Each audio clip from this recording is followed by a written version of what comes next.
بسم اللہ الرحمن الرحیم۔ باب صیام التطوع۔ یہ ہے مشکوٰۃ المصابیح کا صفحہ نمبر 178 ہے۔ یہ باب ہے نفلی روزوں سے متعلق۔ رمضان کے روزے فرض ہوتے ہیں۔ کوئی شخص خاص دنوں کے روزے کی نظر مان لے تو وہ اس کے ذمہ واجب ہوتے ہیں،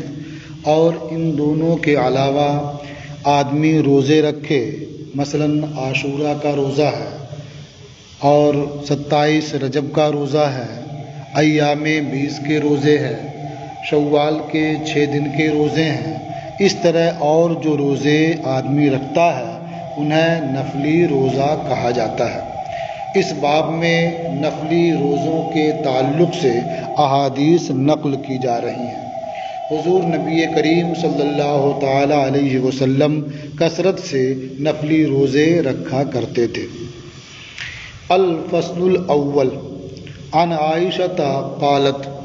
کان رسول اللہ صلی اللہ علیہ وسلم یصوم حتی نقول لا یفطر۔ ام المومنین حضرت عائشہ رضی اللہ تعالی عنہا سے مروی ہے، انہوں نے فرمایا کہ اللہ کے رسول صلی اللہ تعالی علیہ وسلم روزہ رکھتے تھے، یہاں تک کہ ہم یہ کہتے کہ اب وہ افطار نہیں کریں گے، یعنی روزہ رکھنا ترک نہیں کریں گے۔ وَيُفْطِرُ حَتَّى نَقُولَ لَا يَصُومُ، اور حضور روزہ افطار فرماتے تھے، روزہ رکھنا ترک کر دیتے تھے، یہاں تک کہ ہم یہ کہتے تھے کہ لا یصوم، کہ حضور روزہ نہیں رکھیں گے۔ وما رأیت رسول اللہ صلی اللہ علیہ وسلم استکمل صیام شہر قط الا رمضان، اور میں نے اللہ کے رسول صلی اللہ تعالی علیہ وسلم کو نہیں دیکھا کہ کبھی کسی مہینے کے پورے روزے رکھے ہوں سوائے رمضان کے۔ وما رأیتہ فی شہر اکثر منہ صیاما فی شعبان، اور میں نے اللہ کے رسول صلی اللہ تعالی علیہ وسلم کو نہیں دیکھا کہ وہ ماہ شعبان سے زیادہ کسی اور مہینے میں روزے سے ہوں یا روزہ رکھتے ہوں۔ وفی روایت قالت، اور ایک روایت میں ہے انہوں نے فرمایا کانا یصوم شعبان کلہ، کہ اللہ کے رسول صلی اللہ تعالی علیہ وسلم پورے شعبان کا روزہ رکھتے تھے۔ وَكَانَ يَصُومُ شَعْبَانَ إِلَّا قَلِيلًا، اور وہ شعبان کے روزے رکھتے تھے، یعنی پورے شعبان کے روزے رکھتے تھے مگر چند ایام، یعنی چند ایام چھوڑ کر کے پورے شعبان کے روزے رکھتے تھے۔ تو یہ آخر میں جو آپ نے پڑھا یہ گویا 2 موقع کا ذکر ہے، یعنی کبھی ایسا ہوتا کہ آپ پورے شعبان کے روزے رکھتے اور کبھی اکثر شعبان کے روزے رکھتے۔ اور جہاں یہ کہا جا رہا کہ پورے شعبان کے روزے رکھتے، اس سے مراد بھی اکثر ہی ہے، اور للاکثر حکم الکل کے تحت ارشاد فرمایا، یہ بیان کیا کہ شعبان کے پورے روزے رکھتے تھے، ورنہ انہی کا بیان اوپر ہے کہ میں نے اللہ کے رسول صلی اللہ تعالی علیہ وسلم کو نہیں دیکھا کہ کبھی کسی مہینے کے پورے روزے رکھتے ہوں سوائے رمضان کے، یعنی رمضان کا پورا روزہ رکھتے تھے، اور اس کے بعد جس مہینے میں سب سے زیادہ روزے رکھتے تھے وہ ماہ شعبان ہے۔ کبھی ایسا ہوتا تھا کہ لگتا تھا کہ پورے شعبان کا بھی روزہ رکھ رہے ہیں چند ایام چھوڑ کر کے، اور کبھی اس سے کچھ کم روزے رکھتے تھے۔ متفق علیہ، یہ حدیث متفق علیہ۔ وعن عبداللہ ابن شقیق قال، اور حضرت عبداللہ ابن شقیق سے مروی ہے، انہوں نے فرمایا قلت لعائشہ اکان النبی صلی اللہ علیہ وسلم یصوم شہرا کلہ، میں نے ام المومنین حضرت عائشہ رضی اللہ تعالی عنہا سے پوچھا کیا نبی کریم صلی اللہ تعالی علیہ وسلم پورے مہینے کا روزہ رکھتے تھے؟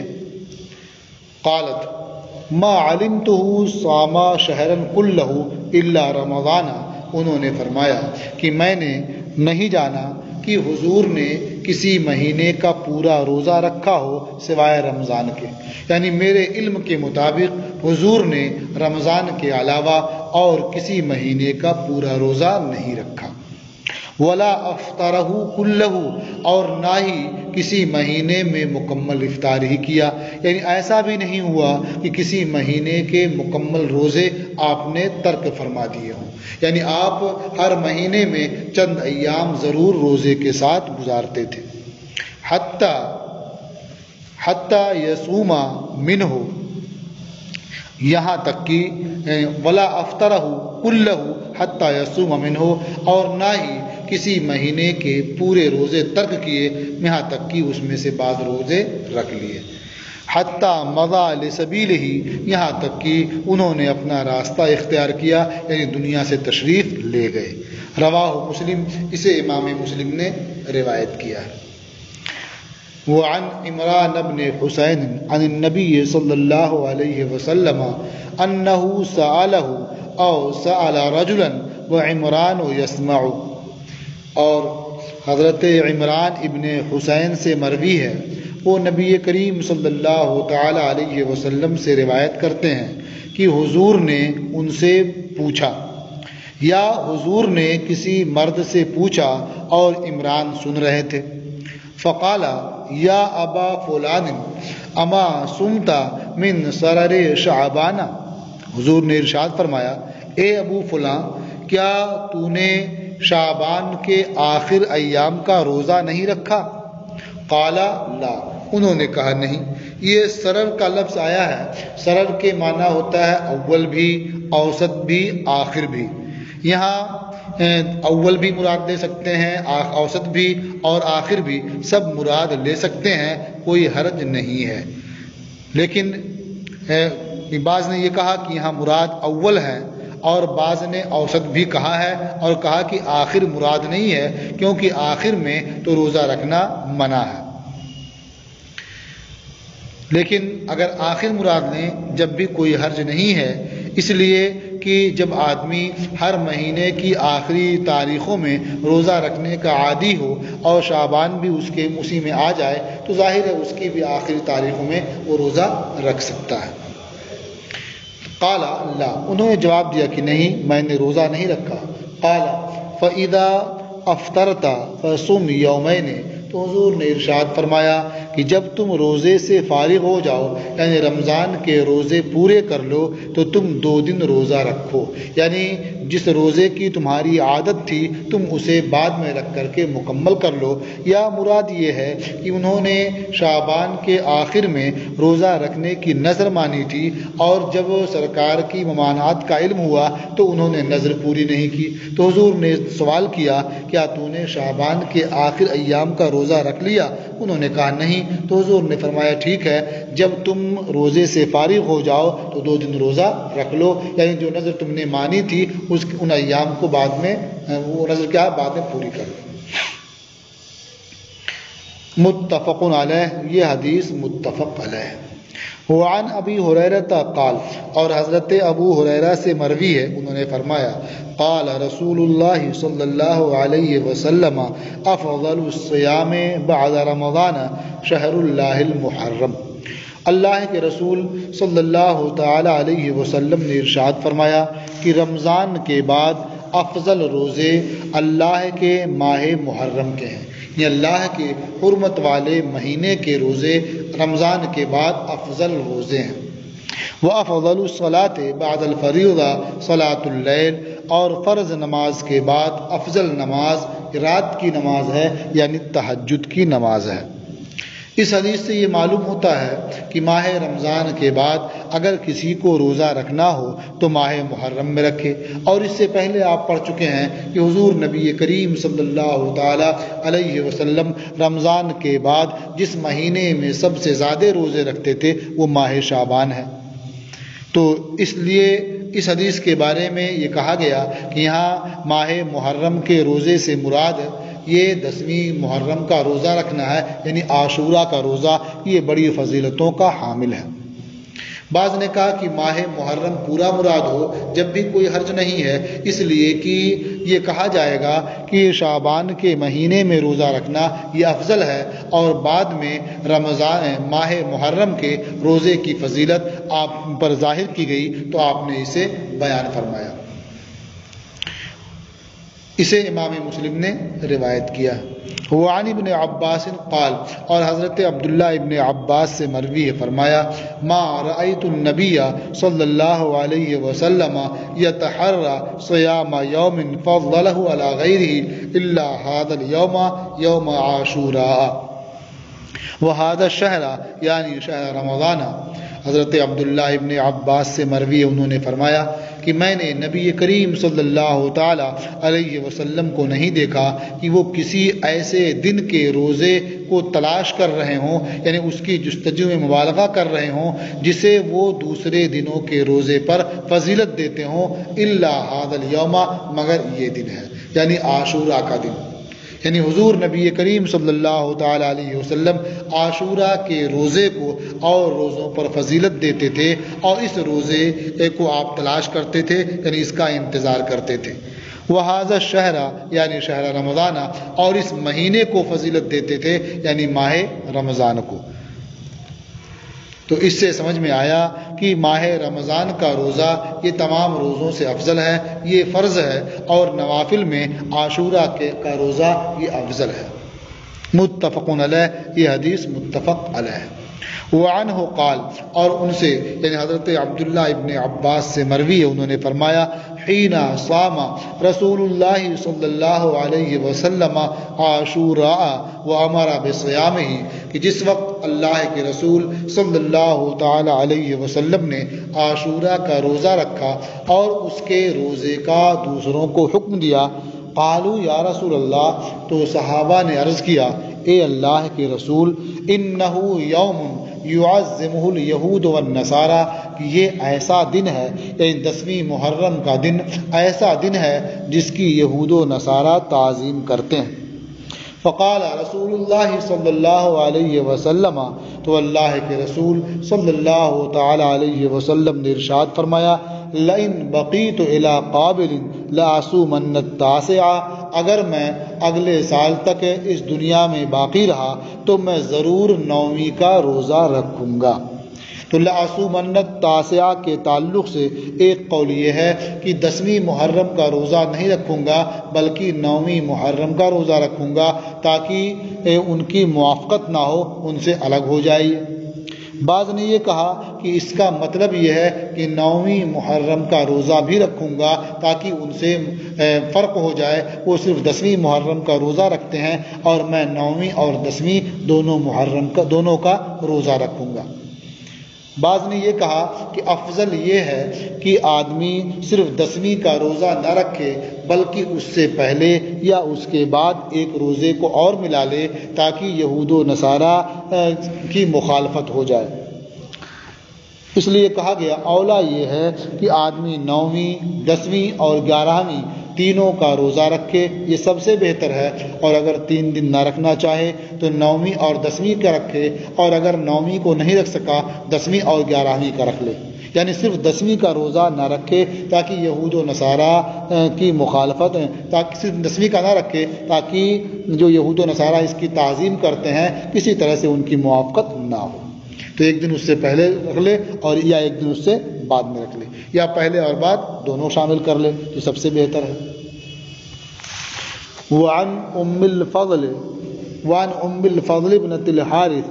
اور ام فضل بنت حارث سے مروی ہے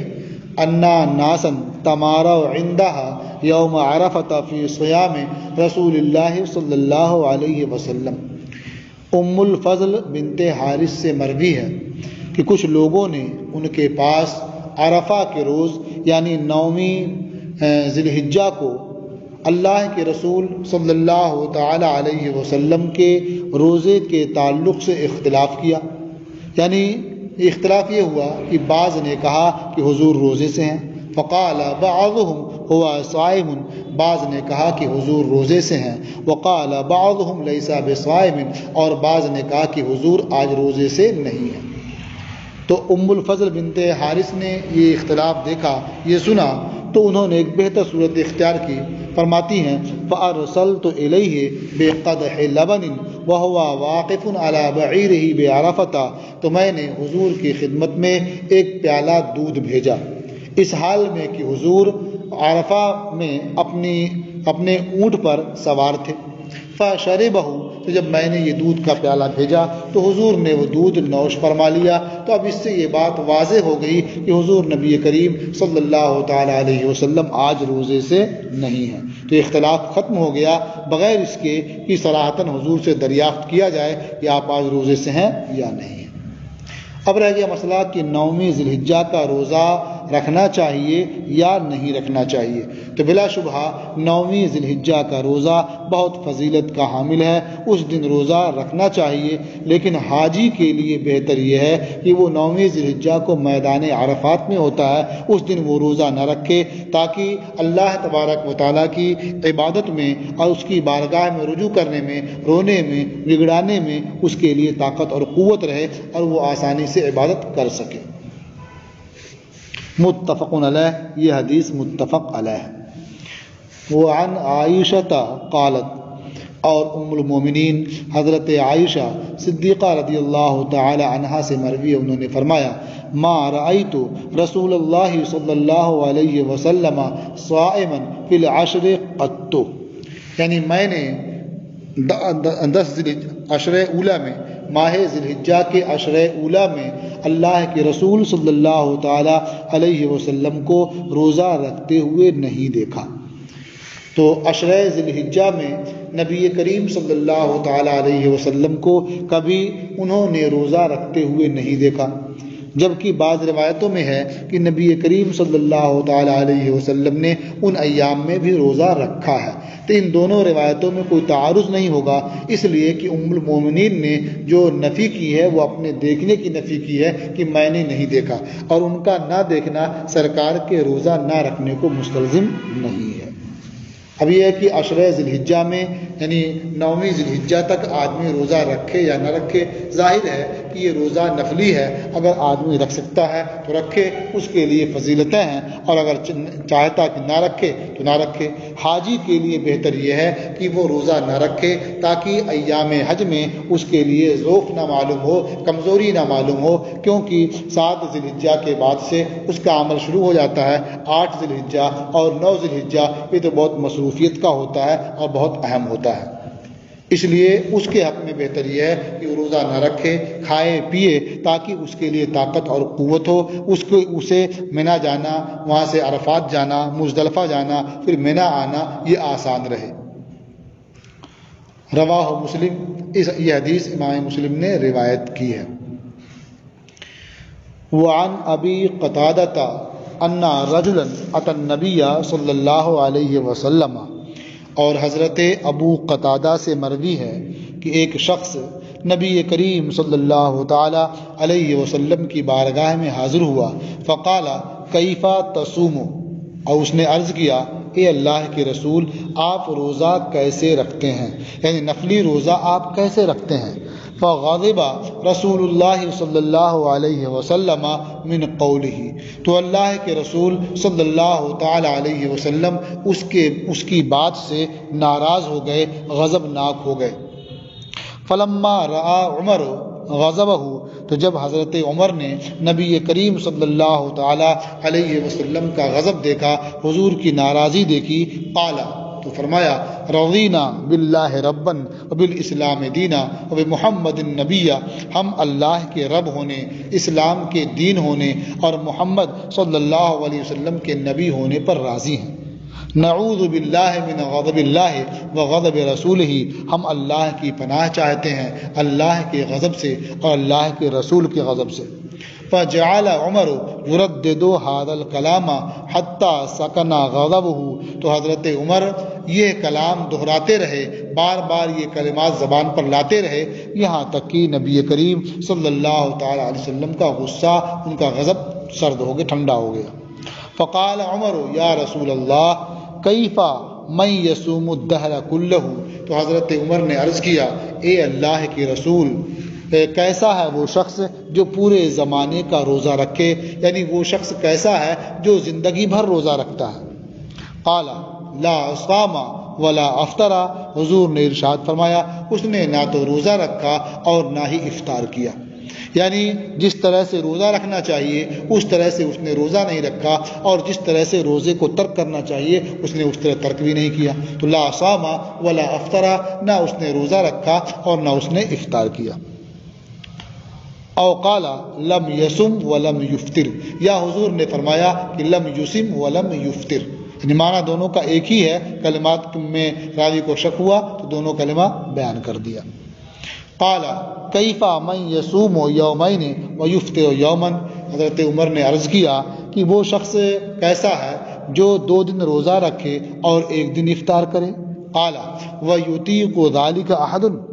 حضور نے ارشاد فرمایا اور کوئی شخص اس کی طاقت رکھتا ہے کہ ہمیشہ 2 دن روزہ رکھے اور 1 دن افطار کرے؟ قال کیف من یصوم یوما ویفطر یوما، انہوں نے عرض کیا کہ وہ شخص کیسا ہے جو 1 دن روزہ رکھے اور 1 دن افطار کرے؟ قال ذالک صوم داؤد، حضور نے ارشاد فرمایا وہ داؤد کا روزہ ہے۔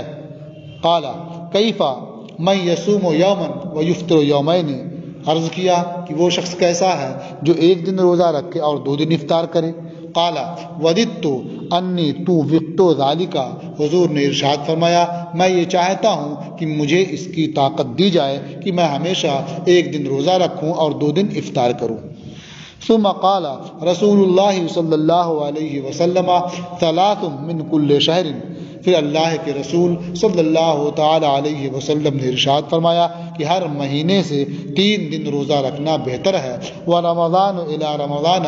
اور رمضان کا روزہ رکھنا بہتر ہے، یعنی رمضان سے رمضان تک مراد کیا ہے؟ ہر رمضان کا روزہ رکھنا۔ فہذا صیام الدہر کلہ، تو جو شخص ایسا کرے یعنی ہر مہینے کے 3 روزے رکھے اور رمضان کے روزے رکھتا رہے تو یہ گویا پوری زندگی روزہ رکھنا ہے۔ فہذا صیام الدہر کلہ، یہ پورے دہر کا روزہ ہے۔ صیام یوم عرفہ احتسب علی اللہ ان یکفر السنۃ التی قبلہ والسنۃ التی بعدہ، اور عرفہ کے دن کا روزہ یعنی 9ویں ذی الحجہ کا روزہ میں یہ امید رکھتا ہوں اللہ تعالیٰ کی بارگاہ میں کہ وہ اس سال کے لیے کفارہ بنا دے گا جو اس سے پہلے ہے اور اس سال کے لیے جو اس کے بعد ہے، یعنی 9ویں ذی الحجہ کو آدمی روزہ رکھتا ہے تو اللہ تعالیٰ کی بارگاہ سے امید ہے کہ اس سال میں یعنی محرم سے لے کر کے ذی الحجہ تک جو اس سے گناہ ہوئے ہیں اللہ تبارک و تعالیٰ اس روزے کو ان سب کا کفارہ بنا دے گا، اور اس کے بعد اگلے سال بھی جو گناہ ہوں گے اللہ تبارک و تعالیٰ یعنی اس کو کفارہ بنا دے گا۔ تو اس کا ایک مطلب یہ ہے کہ آئندہ سال اسے گناہوں سے محفوظ رکھے گا، اور اگر اس سے کوئی گناہ ہو جائے گا تو اس روزے کو اس کے لیے کفارہ بنا دے گا۔ وَصِيَامُ يَوْمِ عَاشُورَا احتسب علی اللہ ان یکفر السنۃ التی قبلہ، اور عاشورہ کے دن کا روزہ یعنی 10ویں محرم کا روزہ میں اللہ کی بارگاہ سے امید رکھتا ہوں کہ اسے وہ کفارہ بنا دے گا اس سال کا جو اس سے پہلے ہوا، یعنی 10ویں محرم کا روزہ رکھتا ہے تو اس سے پہلے جو 1 سال گزر چکا ہے اس میں جو خطائیں سرزد ہو چکی ہیں اللہ تبارک و تعالیٰ اس روزے کو ان خطاؤں کے لیے کفارہ بنا دے گا۔ رواہ مسلم، اسے امام مسلم نے روایت کیا ہے۔ اس حدیث پاک میں مختلف روزوں کی فضیلت کا ذکر ہو گیا، اور اوپر جو یہ ذکر ہوا کہ اس شخص نے نبی کریم صلی اللہ تعالی علیہ وسلم کی بارگاہ میں سوال کیا اور حضور ناراض ہوئے، اس کی وجہ یہ بیان کی جاتی ہے کہ اس نے حضور کے تعلق سے سوال کیا کہ آپ روزہ کیسے رکھتے ہیں۔ آدمی کو یہ چاہیے کہ وہ اپنے بارے میں سوال کرے کہ میں روزہ کس طرح سے رکھوں، میرے حق میں کیا بہتر ہے، کیا مفید ہے۔ ہر ایک کے معاملات جداگانہ ہوتے ہیں، سرکار کے جو معمولات ہیں وہ الگ ہیں، بعض ان کی خصوصیات سے ہیں اور بعض چیزوں کو کم کرنا یہ امت کی رعایت کے لیے ہے، امت کی آسانی کے لیے ہے۔ اس لیے بندے کو چاہیے تھا کہ وہ حضور کے سے یہ دریافت نہ کرتا کہ آپ کیسے روزہ رکھتے ہیں، بلکہ بہتر یہ تھا وہ یہ دریافت کرتا کہ میں روزہ کیسے رکھوں، میرے حق میں کیا بہتر ہے، تو حضور اس کے حال کے لائق جو بہتر اور جو مناسب ہوتا وہ ارشاد فرماتے۔ لیکن چونکہ اس نے ایسا نہیں کیا بلکہ حضور کے بارے میں دریافت کیا کہ آپ کیسے روزہ رکھتے ہیں، اس لیے حضور ناراض ہوئے اور غضب فرمایا آپ نے۔ وعنہ قال سئل رسول اللہ صلی اللہ علیہ وسلم عن صوم الاثنین، اور انہی سے مروی ہے، یعنی حضرت ابو قتادہ سے مروی ہے، انہوں نے فرمایا کہ اللہ کے رسول صلی اللہ تعالی علیہ وسلم سے صوم اثنین کے بارے میں پوچھا گیا، یعنی پیر کے روزے کے بارے میں دریافت کیا گیا۔ فقال فیہ ولدت وفیہ انزل علی، حضور نے ارشاد فرمایا کہ اسی روز میں پیدا ہوا اور اسی روز مجھ پر قرآن کریم کا نزول ہوا، یعنی پہلی بار جب مجھ پر وحی آئی، قرآن کا نزول ہوا، وہ پیر کا دن تھا۔ تو گویا نبی کریم صلی اللہ تعالی علیہ وسلم پیر کے دن کا روزہ رکھتے تھے، اس لیے کہ آپ اس دن پیدا ہوئے اور اس دن آپ پر وحی کا نزول ہوا۔ تو ان دو نعمتوں کے شکریہ میں حضور اس دن روزہ رکھتے تھے۔ رواہ مسلم، اسے امام مسلم نے روایت کیا ہے۔ وعن معاذة العدوية أنها سألت عائشة أكان رسول الله صلى الله عليه وسلم يصوم من كل شهر 3 أيام۔ معاذہ عدویہ سے مروی ہے، انہوں نے ام المومنین حضرت عائشہ رضی اللہ تعالی عنہا سے دریافت کیا کہ کیا اللہ کے رسول صلی اللہ تعالی علیہ وسلم ہر مہینے کے 3 ایام روزہ رکھتے، ہر مہینے سے 3 ایام روزہ رکھتے تھے؟ قالت نعم، انہوں نے فرمایا ہاں، حضور ہر مہینے میں 3 دن روزہ رکھتے تھے۔ فقلت لها من ای ایام الشہر، میں نے ان سے پوچھا کہ مہینے کے کن ایام میں روزہ رکھتے تھے؟ قال یصوم، میں نے فقلت لها من ای ایام الشہر کان یصوم، میں نے ان سے دریافت کیا کہ حضور مہینے کے کن دنوں میں روزہ رکھتے تھے؟ قالت لم یکن یبالی من ای ایام الشہر یصوم، ام المومنین نے فرمایا کہ حضور اس بات کی پرواہ نہیں کرتے تھے کہ وہ مہینے کے کن ایام میں روزہ رکھتے ہیں، یعنی مہینے کے ہر مہینے میں چند ایام وہ روزہ رکھتے تھے۔ عام طور پر 3 ایام تو ضرور روزے سے رہتے تھے، لیکن اس کے لیے دن متعین نہیں فرماتے تھے۔ رواہ مسلم، اسے امام مسلم نے روایت کیا ہے۔ وعن ابی ایوب الانصاری انہ حدثہ ان رسول اللہ صلی اللہ علیہ وسلم قال، حضرت ابو ایوب انصاری سے مروی ہے،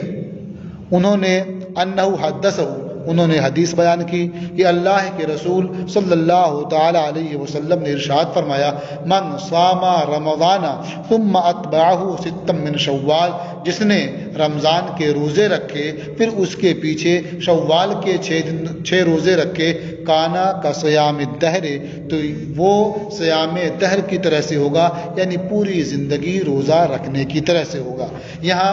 رمضان کے بعد جو شوال کے 6 دن روزے رکھنے ہیں، یہ رمضان کے فوراً بعد 6 دن نہیں ہے، اس لیے کہ فوراً بعد جو پہلی شوال ہے اس دن روزہ رکھنا منع ہے۔ تو مراد یہ ہے کہ رمضان کے روزے رکھے، اس کے بعد شوال کے 6 دن یعنی وہ اس دن کو چھوڑ کر کے جس دن روزہ رکھنا منع کیا گیا، یعنی عید کا دن چھوڑ کر کے۔ اب یہ 6 دن، اس کے بارے میں دونوں قول ہیں کہ لگاتار 6 دن روزہ رکھے تو اس کے لیے فضیلت ہے، یا اس مہینے میں فصل کر کے بھی 6 دن رکھے تو اس کے لیے فضیلت حاصل ہے۔ وعن ابی سعید الخدری قال، اور حضرت ابو سعید خدری سے مروی ہے، انہوں نے فرمایا نہا رسول اللہ صلی اللہ علیہ وسلم عن صوم یوم الفطر والنحر، حضرت ابو سعید خدری رضی اللہ تعالی عنہ نے فرمایا کہ اللہ کے رسول صلی اللہ تعالی علیہ وسلم نے یوم فطر اور یوم نحر کے روزے سے منع فرمایا ہے، یعنی عید اور بقرہ عید کے روزے سے منع فرمایا ہے۔ متفق علیہ، یہ حدیث متفق علیہ ہے۔ ظاہر ہے عید کا دن یہ ایک ماہ روزہ رکھنے کے بعد اللہ کی جانب سے افطار کی اجازت دی گئی ہے کہ آدمی اس دن کھائے پیے اور اس عبادت کو مکمل کرنے پر خوشی منائے، اور یوم نحر یہ اللہ تعالیٰ کی جانب سے ضیافت کا دن ہے، اس لیے ان دو دنوں میں نبی کریم صلی اللہ تعالیٰ علیہ وسلم نے روزہ رکھنے سے منع فرمایا۔ وعنہ قال، اور ان سے یعنی حضرت ابو سعید خدری سے مروی ہے، فرمایا قال رسول اللہ صلی اللہ علیہ وسلم لا صوم فی یومین الفطر والاضحیٰ، کہ دو دن یعنی فطر اور اضحیٰ میں روزہ نہیں ہے۔ متفق علیہ، یہ حدیث متفق علیہ ہے۔ وعن نبیشۃ الحذلی قال، اور نبیشہ حذلی سے مروی ہے، فرمایا قال رسول اللہ صلی اللہ علیہ وسلم ایام التشریق ایام اکل و شرب، اللہ کے رسول صلی اللہ تعالی علیہ وسلم نے ارشاد فرمایا کہ ایام تشریق یہ کھانے اور پینے کے ایام اور اللہ تعالیٰ کے ذکر کے ایام ہیں، یعنی یہ ایام کھانے پینے اور اللہ کے ذکر کے ایام ہیں، ان ایام میں روزہ نہیں رکھنا چاہیے۔ رواہ مسلم، اسے امام مسلم نے روایت کیا ہے۔ تو 10ویں ذی الحجہ کو تو ویسے ہی منع فرما دیا، اب 11ویں 12ویں اور 13ویں ذی الحجہ کا روزہ بھی منع ہو گیا کہ وہ ایام بھی کھانے پینے اور اللہ کا ذکر کرنے کے ہیں۔ وعن ابی ہریرہ قال، اور حضرت ابو ہریرہ سے مروی ہے، فرمایا قال رسول اللہ صلی اللہ علیہ وسلم لا يصوم احدکم یوم الجمعۃ الا ان يصوم قبلہ او يصوم بعدہ۔ حضرت ابو ہریرہ رضی اللہ تعالی عنہ سے مروی ہے، انہوں نے فرمایا کہ اللہ کے رسول صلی اللہ تعالی علیہ وسلم نے ارشاد فرمایا تم میں سے کوئی جمعہ کے روز روزہ نہ رکھے مگر یہ کہ اس سے پہلے روزہ رکھے یا اس کے بعد روزہ رکھے، یعنی تنہا جمعہ کے دن کو روزے کے لیے منتخب نہ کرے بلکہ اس سے پہلے ایک دن روزہ رکھ لے یا اس کے بعد ایک دن روزہ رکھ لے، تاکہ تنہا جمعہ کا دن روزے کا نہ ہو بلکہ دو دن ایک ساتھ ہو۔ متفق علیہ، یہ حدیث متفق علیہ ہے۔ کراہت کی وجہ بھی یہی ہے یا ممانعت کی وجہ بھی یہی ہے کہ چونکہ جمعہ یہ ہفتے کی عید ہے تو اور دن وہ روزہ نہیں رکھتا ہے تو عید ہی کے دن کو روزے کے لیے منتخب نہ کرے۔ وعنہ قال، اور انہی سے یعنی حضرت ابو ہریرہ سے مروی ہے، فرمایا قال رسول اللہ صلی اللہ علیہ وسلم، کہ اللہ کے رسول صلی اللہ تعالی علیہ وسلم نے ارشاد فرمایا لا تختصوا لیلۃ الجمعۃ بقیام من بین اللیالی ولا تختصوا یوم الجمعۃ بصیام من بین الایام۔ اللہ کے رسول صلی اللہ تعالی علیہ وسلم نے ارشاد فرمایا کہ راتوں کے درمیان سے قیام کے لیے شب جمعہ کو خاص نہ کرو اور دنوں کے درمیان سے روزے کے لیے یوم جمعہ کو خاص نہ کرو، الا ان یکون فی صوم یصومہ احدکم، مگر یہ کہ وہ ایسے روزے میں ہو جسے تم میں سے کوئی رکھتا رہا ہو، یعنی آدمی کو ایک شب اگر قیام کرنا ہے، نفلی عبادت کرنی ہے تو وہ شب جمعہ کے علاوہ کسی اور شب کا انتخاب کرے، اسے ایک دن روزہ، اسی طرح سے ایک دن روزہ رکھنا ہے تو یوم جمعہ کے علاوہ کسی اور دن کا انتخاب کرے۔ ہاں اگر اس سے پہلے بھی روزہ رکھتا ہے اور اس کے بعد جمعہ کا دن آتا ہے تو کوئی حرج نہیں، یا جمعہ کے دن روزہ رکھنا شروع کرتا ہے، جمعہ کے دن روزہ رکھتا ہے پھر اس کے بعد والے دن روزہ رکھتا ہے، جب بھی کوئی حرج نہیں۔ اسی طرح سے شب جمعہ کو قیام کے لیے خاص نہ کرے بلکہ وہ اس سے پہلے کسی شب کو خاص کر لے، یا یہ کہ وہ شب میں قیام کرنا شروع کر چکا ہے تو اس سے پہلے بھی قیام کرے، اس کے بعد بھی قیام کرے، اس درمیان شب جمعہ آئے تو قیام کرنے میں کوئی حرج نہیں ہے۔ ہاں اگر کوئی آدمی مہینے کی کسی متعین تاریخ کو روزہ رکھتا ہے اور اتفاق سے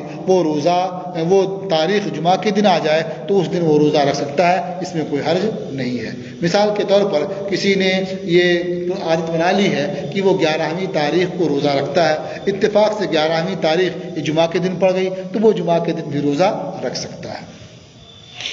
وعن ابی سعید الخدری قال، اور حضرت ابو سعید خدری سے مروی ہے، فرمایا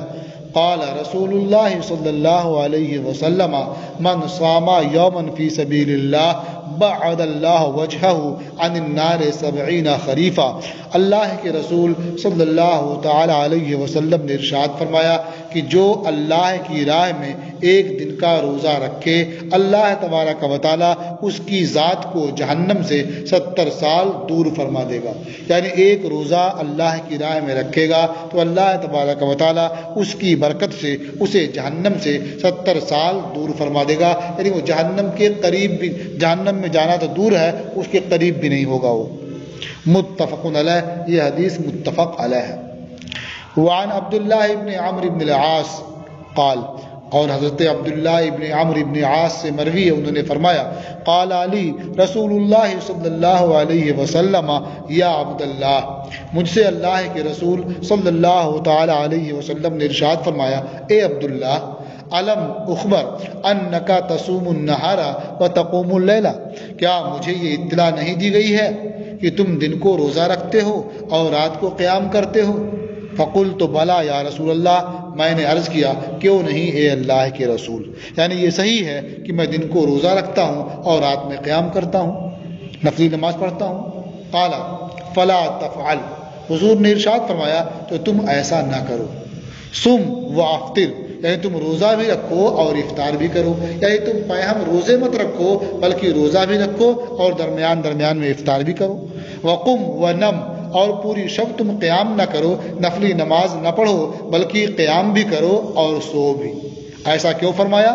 تو اس کی وجہ بیان فرمائی، فَإِنَّ لِجَسَدِكَ عَلَيْكَ حَقًّا، کیونکہ تم پر تمہارے جسم کا حق ہے، وَإِنَّ لِعَيْنِكَ عَلَيْكَ حَقًّا، اور تم پر تمہاری آنکھ کا حق ہے، وَإِنَّ لِزَوْجِكَ عَلَيْكَ حَقًّا، اور تم پر تمہاری بیوی کا حق ہے۔ تو جسم کا حق یہ ہے مکمل اسے بھوکا نہ رکھو بلکہ اسے کھلاؤ بھی اور اسے کیا ہے بھوکا بھی رکھو، یعنی روزہ بھی رکھو اور افطار بھی کرو۔ تمہاری آنکھ کا بھی تم پر حق ہے، یعنی پوری شب تم بیدار نہ رہو بلکہ سو بھی لیا کرو اور بیدار بھی رہا کرو۔ اور تمہاری بیوی کا بھی تم پر حق ہے، یعنی تم اگر دن بھر روزہ رکھو گے، رات بھر قیام کرو گے تو بیوی کا حق کب ادا کرو گے؟ تو گویا بہتر وہ شخص ہے جو ہر ایک کا حق ادا کرے، اپنے جسم کا بھی حق ادا کرے، اپنی آنکھ کا بھی حق ادا کرے، اپنی بیوی کا حق بھی ادا کرے، اور کوئی مہمان وغیرہ آئے تو اس کا بھی حق ادا کرے۔ آگے ارشاد فرمایا وَإِنَّ لِزَوْرِكَ عَلَيْكَ حَقًّا، اور یقیناً تیرے زائر کا بھی تجھ پر حق ہے، تیرے پاس آنے والے کا بھی تجھ پر حق ہے، یعنی اس کے لیے بھی تم وقت نکالو۔ لا صام من صام الدہر، اس نے روزہ نہیں رکھا جس نے پوری زندگی روزہ رکھا، یا جس نے پوری زندگی روزہ رکھا، افطار نہیں کیا اور ہر دن اس نے روزہ ہی رکھا، تو اس نے گویا حقیقت میں روزہ ہی نہیں رکھا۔ صوم ثلاثۃ ایام من کل شہر صوم الدہر کلہ،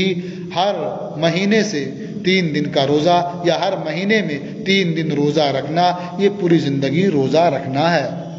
سم کل شہر من ثلاثۃ ایام، تم ہر مہینے میں 3 دن روزہ رکھو۔ وقرأ القرآن فی کل شہر، اور ہر مہینے میں ایک ختم قرآن پاک کی قرأت کرو۔ قلت انی اطیق اکثر من ذالک، میں نے عرض کیا کہ میں اس سے زیادہ کی طاقت رکھتا ہوں، یعنی ہر مہینے 3 دن سے زیادہ روزہ رکھنے کی اور ہر مہینے میں ایک ختم سے زیادہ قرآن کریم کی تلاوت کرنے کی طاقت رکھتا ہوں۔ قال سم افضل الصوم صوم داؤد، حضور نے ارشاد فرمایا تو پھر افضل روزہ داؤد کا روزہ رکھو،